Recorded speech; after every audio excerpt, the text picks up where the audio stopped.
कल कहा था मैंने, किसको देखना है तुम्हें? जो किसी को नहीं देखता,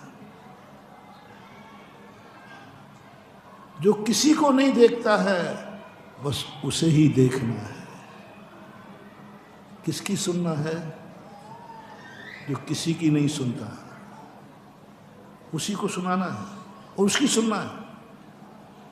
जो किसी की नहीं सुनता है बस उसी की एक बार सुन लेना, तुम्हारा बेड़ा पार हो जाएगा।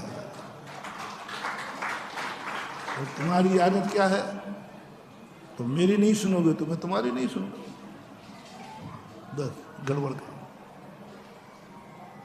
कई लोग मेरे लिए शिकायत करते, महाराज आप किसी की सुनते ही नहीं है, आप कुछ समझते ही नहीं है।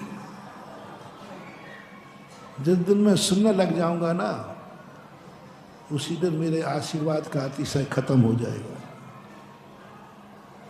उस गुरु को कभी मत खोजना जो तुम्हारी सुनता हो, जो तुम्हारी सुनता हो। उसको बस, जो तुम्हारी कभी नहीं सुने, बस उसी की एक आवाज कभी कानों में आ जाए, तुम्हारा बेड़ा पार हो जाएगा। क्योंकि तुम्हारी सुनने के बाद वो बोलेगा, वो उसका ओरिजिनल रूप नहीं होगा, वो तो तुम्हारी सुनने के बाद बोला। और जो किसी की नहीं सुनता है उसकी बात सुनना, जो किसी को नहीं देखता है उसे देखना, जो किसी के काम नहीं आता है उसके काम आना, जो किसी का कुछ नहीं करता है बस उसी के सारे कार्य करना, जो किसी की चिंता नहीं करता है उसी की चिंता करना, जो किसी के पीछे नहीं दौड़ता है, जो किसी के पीछे नहीं दौड़ता है बस उसी के पीछे दौड़ जाना। जिसके पास कुछ नहीं है फिर भी सुखी है, सारा माल वही है। जिसके पास कुछ नहीं है और सुखी है, समझ लेना चाहिए सबसे ज्यादा माल उसी सेठ के पास है।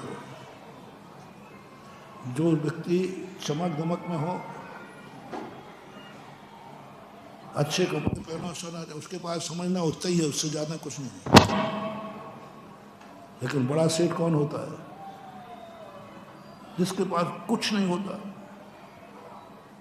चप्पल भी दो प्रकार की, कपड़ा फटा हुआ, कुछ नहीं दिखेगा उसके बाद, समझ लेना सारा माल यही है। इसी प्रकार हमारा साधु, हमारा भगवान, इनके पास कुछ भी नहीं है। बताओ, जो तुम्हें चाहिए वो मेरे पास है कहाँ?